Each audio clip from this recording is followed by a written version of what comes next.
Drowne's Wooden Image by Nathaniel Hawthorne.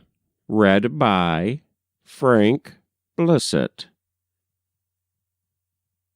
One sunshiny morning, in the good old times of the town of Boston, a young carver in wood, well known by the name of Drowne, stood contemplating a large oaken log which it was his purpose to convert into the figurehead of a vessel. And while he discussed within his own mind what sort of shape or similitude it were well to bestow upon this excellent piece of timber, there came into Drowne's workshop a certain Captain Honeywell, owner and commander of the good brig called the Cynosure, which had just returned from her first voyage to Fayal. "Ah, that will do, Drowne, that will do," cried the jolly captain, tapping the log with his rattan. "I bespeak this very piece of oak for the figurehead of the Cynosure. She has shown herself the sweetest craft that ever floated, and I mean to decorate her prow with the handsomest image that the skill of man can cut out of timber, and, Drowne, you are the fellow to execute it." "You give me more credit than I deserve, Captain Honeywell," said the carver, modestly, yet as one conscious of eminence in his art. "But for the sake of the good brig, I stand ready to do my best. And which of these designs would you prefer? Here," pointing to a staring half-length figure in a white wig and scarlet coat, "here is an excellent model, the likeness of our gracious king. Here is the valiant Admiral Vernon.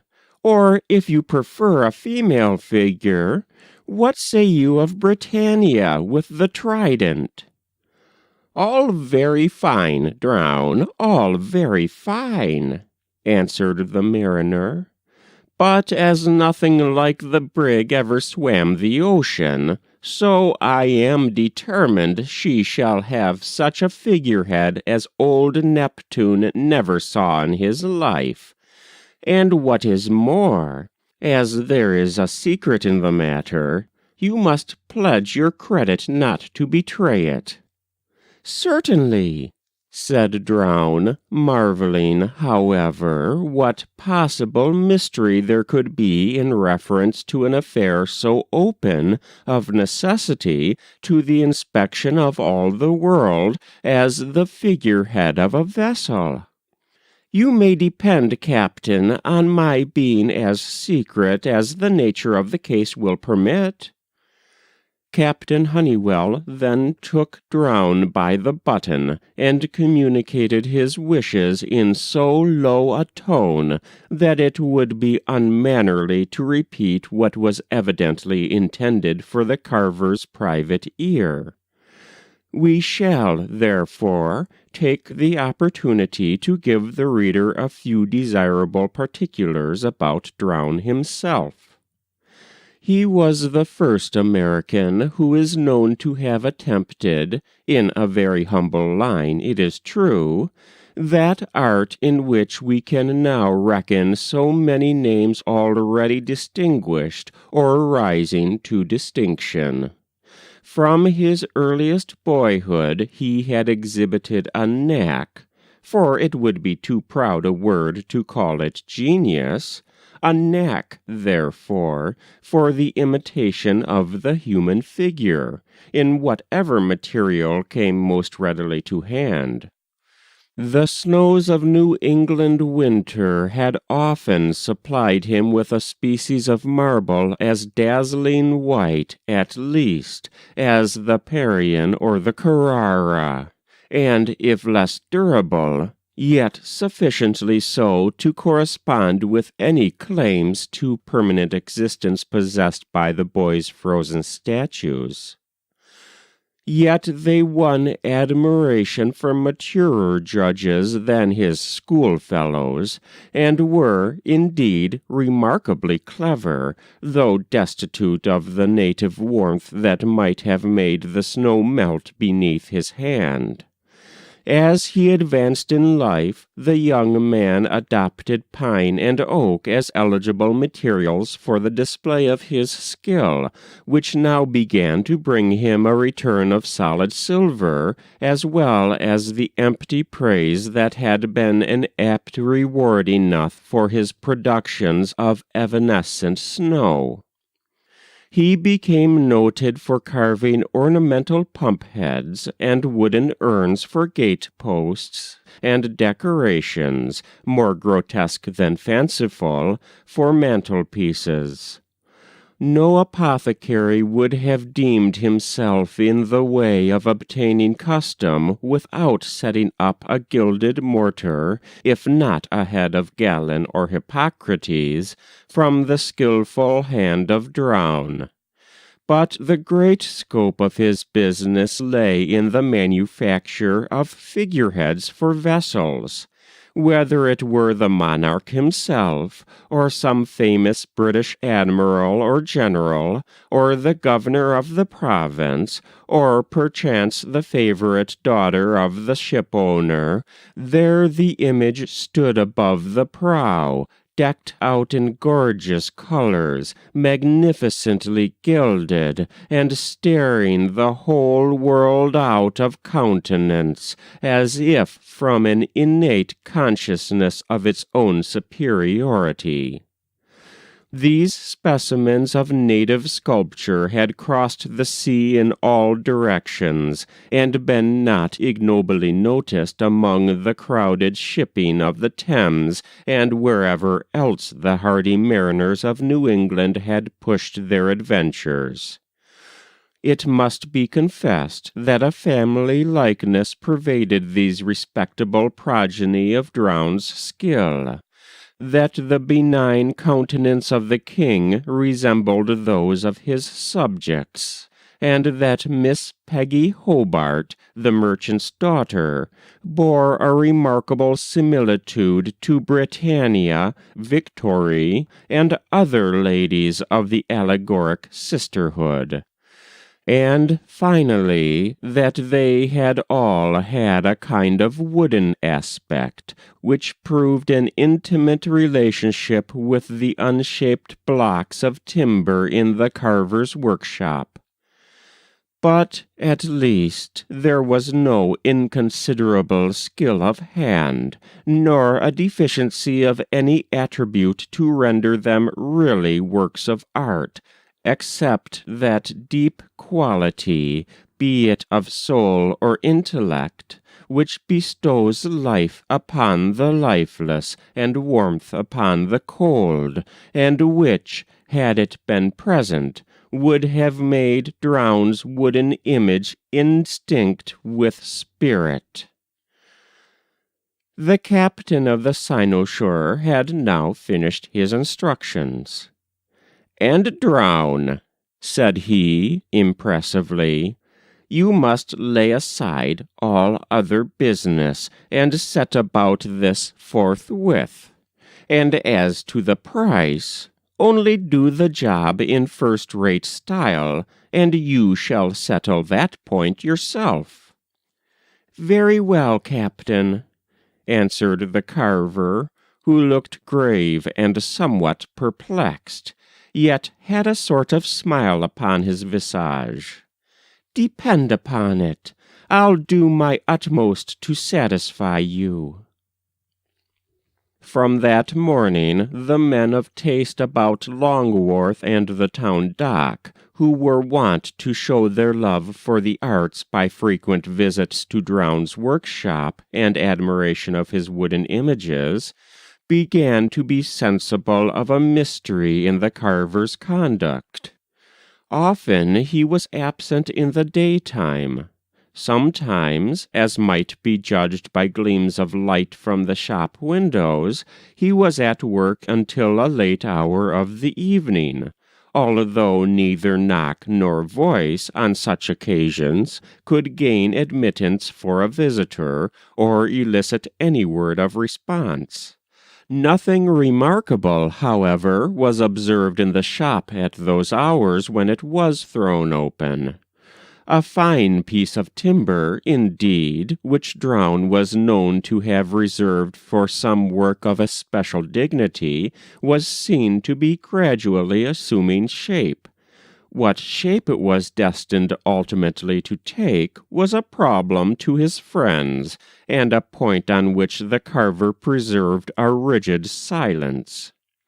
But day after day, though Drowne was seldom noticed in the act of working upon it, this rude form began to be developed, until it became evident to all observers that a female figure was growing into mimic life. At each new visit they beheld a larger pile of wooden chips, and a nearer approximation to something beautiful. It seemed as if the hamadryad of the oak had sheltered herself from the unimaginative world within the heart of her native tree, and that it was only necessary to remove the strange shapelessness that had encrusted her, and reveal the grace and loveliness of a divinity. Imperfect as the design, the attitude, the costume, and especially the face of the image still remained, there was already an effect that drew the eye from the wooden cleverness of Drowne's earlier productions, and fixed it upon the tantalizing mystery of this new project. Copley, the celebrated painter, then a young man and a resident of Boston, came one day to visit Drowne, for he had recognized so much of moderate ability in the carver as to induce him, in the dearth of any professional sympathy, to cultivate his acquaintance. On entering the shop, the artist glanced at the inflexible images of king, commander, dame, and allegory that stood around, on the best of which might have been bestowed the questionable praise that it looked as if a living man had here been changed to wood, and that not only the physical but the intellectual and spiritual part partook of the stolid transformation. But in not a single instance did it seem as if the wood were imbibing the ethereal essence of humanity. What a wide distinction is here, and how far would the slightest portion of the latter merit have outvalued the utmost degree of the former. "My friend Drowne," said Copley, smiling to himself, but alluding to the mechanical and wooden cleverness that so invariably distinguished the images, "you are really a remarkable person. I have seldom met with a man, in your line of business, that could do so much. For one other touch might make this figure of General Wolfe, for instance, a breathing and intelligent human creature." "You would have me think that you are praising me highly, Mr. Copley," answered Drowne, turning his back upon Wolfe's image in apparent disgust.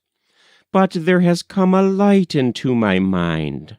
I know, what you know as well, that the one touch which you speak of as deficient is the only one that would be truly valuable, and that, without it, these works of mine are no better than worthless abortions. There is the same difference between them and the works of an inspired artist as between a signpost daub and one of your best pictures." "This is strange," cried Copley, looking him in the face, which now, as the painter fancied, had a singular depth of intelligence, though, hitherto, it had not given him greatly the advantage over his own family of wooden images. "What has come over you? How is it that, possessing the idea which you have now uttered, you should produce only such works as these?" The carver smiled, but made no reply. Copley turned again to the images, conceiving that the sense of deficiency which Drowne had just expressed, and which is so rare in a merely mechanical character, must surely imply a genius, the tokens of which had heretofore been overlooked. But no, there was not a trace of it. He was about to withdraw when his eyes chanced to fall upon a half-developed figure which lay in a corner of the workshop, surrounded by scattered chips of oak. It arrested him at once. "What is here? Who has done this?" he broke out, after contemplating it in speechless astonishment for an instant. "Here is the divine, the life-giving touch. What inspired hand is beckoning this wood to arise and live? Whose work is this?" "No man's work," replied Drowne. "The figure lies within that block of oak, and it is my business to find it." "Drowne," said the true artist, grasping the carver fervently by the hand, "you are a man of genius."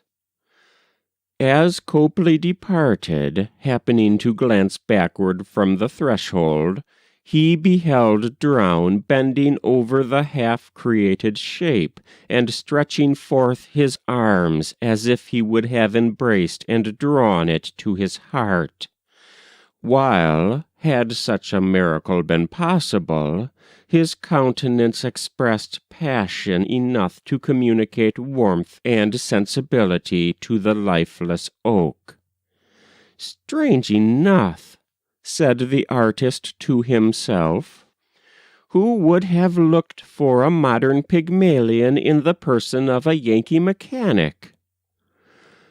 As yet the image was but vague in its outward presentment, so that, as in the cloud shapes around the western sun, the observer rather felt, or was led to imagine, than really saw what was intended by it. Day by day, however, the work assumed greater precision, and settled its irregular and misty outline into distincter grace and beauty.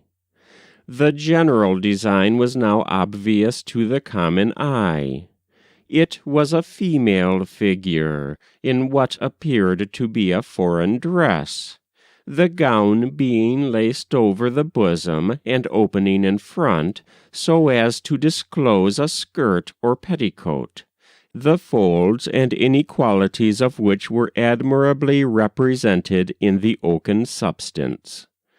She wore a hat of singular gracefulness, and abundantly laden with flowers, such as never grew in the rude soil of New England, but which, with all their fanciful luxuriance, had a natural truth that it seemed impossible for the most fertile imagination to have attained without copying from real prototypes. There were several little appendages to this dress, such as a fan, a pair of earrings, a chain about the neck, a watch in the bosom, and a ring upon the finger, all of which would have been deemed beneath the dignity of sculpture.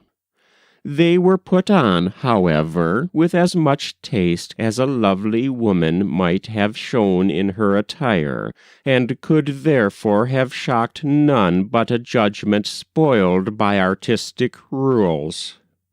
The face was still imperfect, but gradually, by a magic touch, intelligence and sensibility brightened through the features, with all the effect of light gleaming forth from within the solid oak. The face became alive. It was a beautiful, though not precisely regular, and somewhat haughty aspect, but with a certain piquancy about the eyes and mouth which, of all expressions, would have seemed the most impossible to throw over a wooden countenance. And now, so far as carving went, this wonderful production was complete. "Drowne," said Copley, who had hardly missed a single day in his visits to the carver's workshop, "if this work were in marble, it would make you famous at once. Nay, I would almost affirm that it would make an era in the art. It is as ideal as an antique statue, and yet as real as any lovely woman whom one meets at a fireside or in the street. But I trust you do not mean to desecrate this exquisite creature with paint, like those staring kings and admirals yonder." "Not paint her!" exclaimed Captain Honeywell, who stood by. "Not paint the figurehead of the cynosure? And what sort of figure should I cut in a foreign port, with such an unpainted oaken stick as this over my prow? She must, and she shall, be painted to the life, from the topmost flower in her hat down to the silver spangles on her slippers." "Mr. Copley," said Drowne quietly, "I know nothing of marble statuary, and nothing of a sculptor's rules of art. But of this wooden image, this work of my hands, this creature of my heart—" And here his voice faltered and choked in a very singular manner. "Of this, of her, I may say that I know something. A wellspring of inward wisdom gushed within me, as I wrought upon the oak with my whole strength, and soul, and faith. Let others do what they may with marble, and adopt what rules they choose. If I can produce my desired effect by painted wood, those rules are not for me, and I have a right to disregard them." "The very spirit of genius," muttered Copley to himself. "How otherwise should this carver feel himself entitled to transcend all rules, and make me ashamed of quoting them?" He looked earnestly at Drowne, and again saw that expression of human love which, in a spiritual sense, as the artist could not help imagining, was the secret of the life that had been breathed into this block of wood. The carver, still in the same secrecy that marked all his operations upon this mysterious image, proceeded to paint the habiliments in their proper colors, and the countenance with nature's red and white. When all was finished, he threw open his workshop, and admitted the townspeople to behold what he had done. Most persons, at their first entrance, felt impelled to remove their hats, and pay such reverence as was due to the richly dressed and beautiful young lady, who seemed to stand in a corner of the room, with oaken chips and shavings scattered at her feet. Then came a sensation of fear, as if, not being actually human, yet so like humanity, she must therefore be something preternatural. There was, in truth, an indefinable air and expression that might reasonably induce the query, who and from what sphere this daughter of the oak should be. The strange, rich flowers of Eden on her head, the complexion so much deeper and more brilliant than those of our native beauties, the foreign, as it seemed, and fantastic garb, yet not too fantastic to be worn decorously in the street, the delicately wrought embroidery of the skirt, the broad gold chain about her neck, the curious ring upon her finger, the fan, so exquisitely sculptured in open work, and painted to resemble pearl and ebony. Where could Drowne, in his sober walk of life, have beheld the vision here so matchlessly embodied? And then her face! In the dark eyes and around the voluptuous mouth there played a look made up of pride, coquetry, and a gleam of mirthfulness, which impressed Copley with the idea that the image was secretly enjoying the perplexed admiration of himself and all other beholders. "And will you," said he to the carver, "permit this masterpiece to become the figurehead of a vessel? Give the honest captain yonder figure of Britannia. It will answer his purpose far better, and send this fairy queen to England, where, for aught I know, it might bring you 1,000 pounds. "I have not wrought it for money," said Drowne. "What sort of a fellow is this?" thought Copley. "A Yankee, and throw away the chance of making his fortune? He has gone mad, and thence has come this gleam of genius." There was still further proof of Drowne's lunacy, if credit were due to the rumor that he had been seen kneeling at the feet of the oaken lady, and gazing with a lover's passionate ardor into the face that his own hands had created. The bigots of the day hinted that it would be no matter of surprise if an evil spirit were allowed to enter this beautiful form and seduce the carver to destruction. The fame of the image spread far and wide.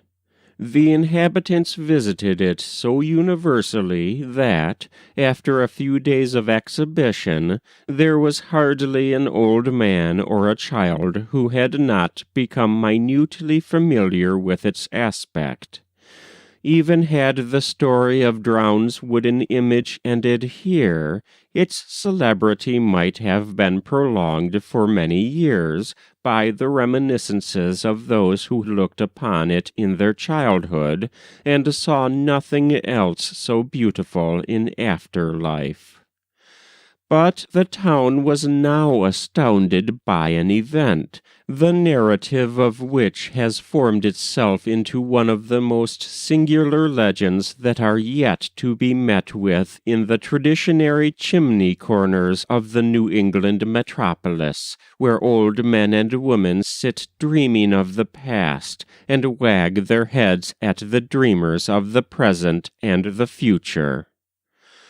One fine morning, just before the departure of the Cynosure on her second voyage to Fayal, the commander of the gallant vessel was seen to issue from his residence in Hanover Street. He was stylishly dressed in a blue broadcloth coat, with gold lace at the seams and buttonholes, an embroidered scarlet waistcoat, a triangular hat with a loop and broad binding of gold, and wore a silver-hilled hanger at his side. but the good captain might have been arrayed in the robes of a prince or the rags of a beggar, without in either case attracting notice, while obscured by such a companion as now leaned on his arm. The people in the street started, rubbed their eyes, and either leaped aside from their path, or stood as if transfixed to wood or marble in astonishment. "Do you see it? Do you see it?" cried one with tremulous eagerness. "It is the very same." "The same?" answered another, who had arrived in town only the night before. "What do you mean? I see only a sea captain in his shore-going clothes, and a young lady in a foreign habit with a bunch of beautiful flowers in her hat. On my word, she is as fair and bright a damsel as my eyes have looked on this many a day." "Yes, the same, the very same," repeated the other. "Drowne's wooden image has come to life." Here was a miracle indeed. Yet, illuminated by the sunshine, or darkened by the alternate shade of the houses, and with its garments fluttering lightly in the morning breeze, there passed the image along the street. It was exactly and minutely the shape, the garb, and the face which the townspeople had so recently thronged to see and admire. Not a rich flower upon her head, not a single leaf, but had its prototype in Drowne's wooden workmanship, although now their fragile grace had become flexible, and was shaken by every footstep that the wearer made. The broad gold chain upon the neck was identical with the one represented on the image, and glistened with the motion imparted by the rise and fall of the bosom which it decorated. A real diamond sparkled on her finger.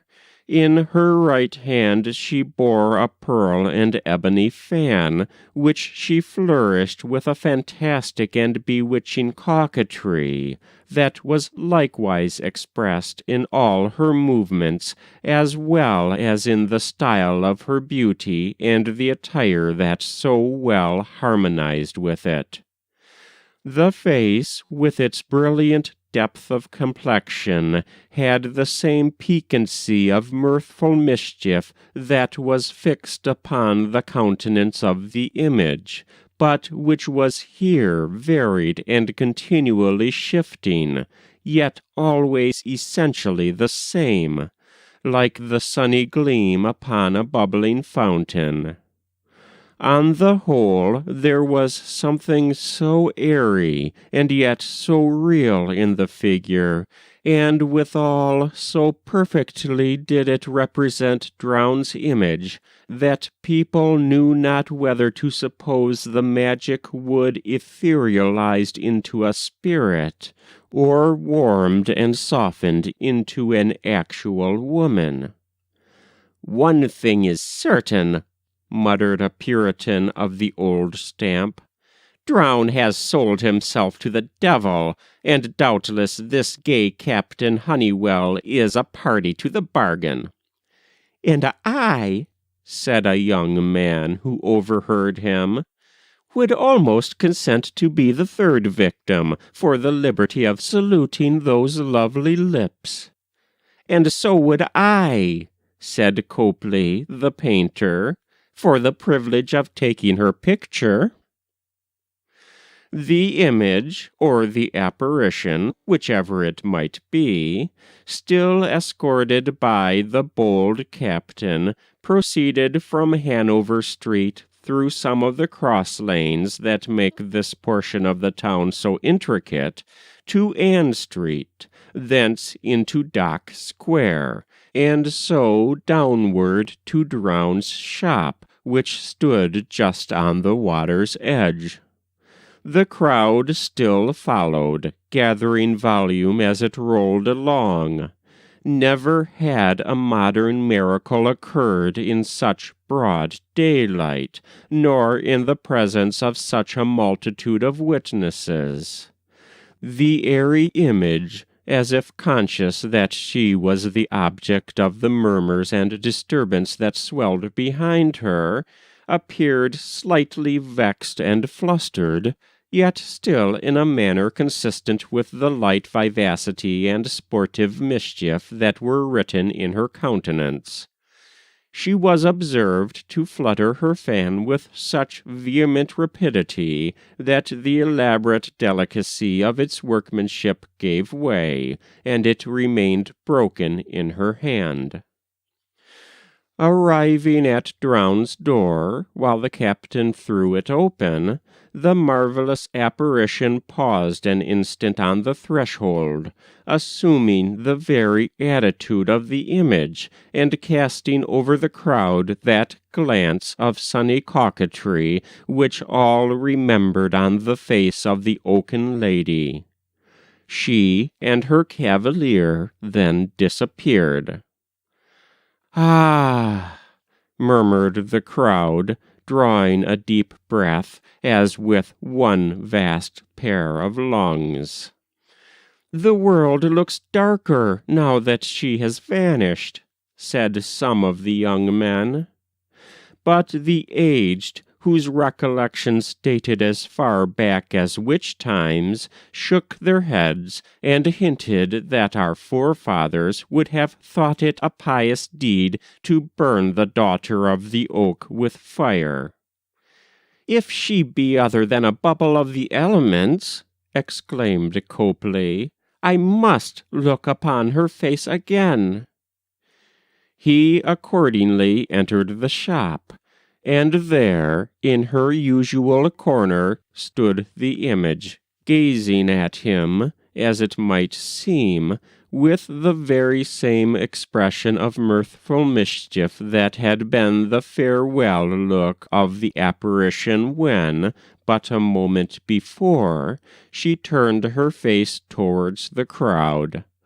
The carver stood beside his creation, mending the beautiful fan, which by some accident was broken in her hand. But there was no longer any motion in the lifelike image, nor any real woman in the workshop, nor even the witchcraft of a sunny shadow that might have deluded people's eyes as it flitted along the street. Captain Honeywell, too, had vanished. His hoarse, sea-breezy tones, however, were audible on the other side of a door that opened upon the water. "Sit down in the stern sheets, my lady," said the gallant captain. "Come, bear a hand, you lubbers, and set us on board in the turning of a minute-glass." And then was heard the stroke of oars. "Drowne," said Copley, with a smile of intelligence, "you have been a truly fortunate man. What painter or statuary ever had such a subject? No wonder that she inspired a genius into you, and first created the artist, who afterwards created her image." Drowne looked at him with a visage that bore the traces of tears, but from which the light of imagination and sensibility, so recently illuminating it, had departed. He was again the mechanical carver that he had been known to be all his lifetime. "I hardly understand what you mean, Mr. Copley," said he, putting his hand to his brow. "This image, can it have been my work?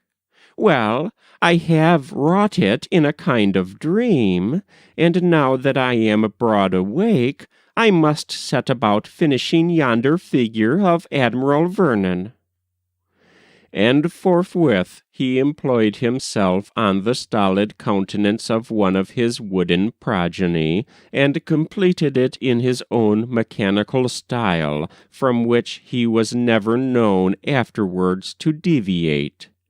He followed his business industriously for many years, acquired a competence, and, in the latter part of his life, attained to a dignified station in the church, being remembered in records and traditions as Deacon Drowne the Carver.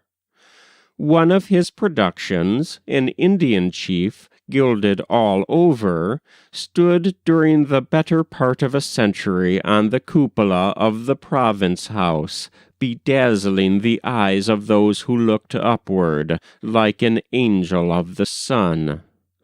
Another work of the good deacon's hand, a reduced likeness of his friend Captain Honeywell, holding a telescope and quadrant, may be seen to this day at the corner of Broad and State Streets, serving in the useful capacity of sign to the shop of a nautical instrument maker.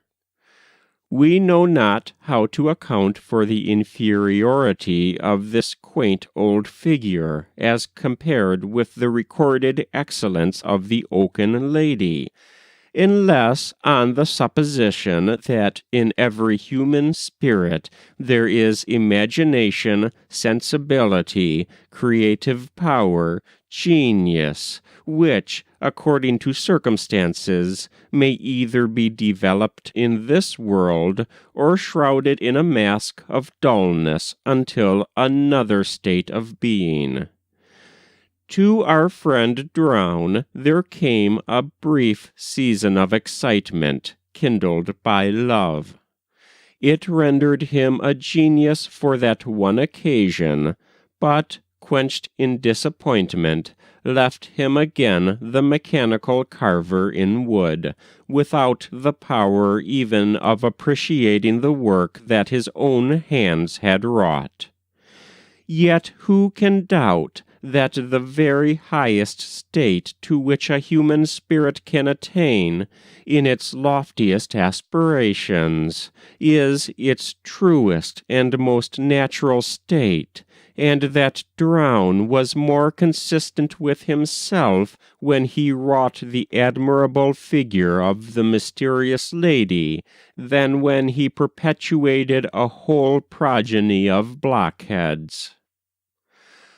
There was a rumor in Boston about this period that a young Portuguese lady of rank, on some occasion of political or domestic disquietude, had fled from her home in Fayal and put herself under the protection of Captain Honeywell, on board of whose vessel, and at whose residence, she was sheltered until a change of affairs. This fair stranger must have been the original of Drowne's wooden image. That was Drowne's Wooden Image by Nathaniel Hawthorne. Read by Frank Blissett.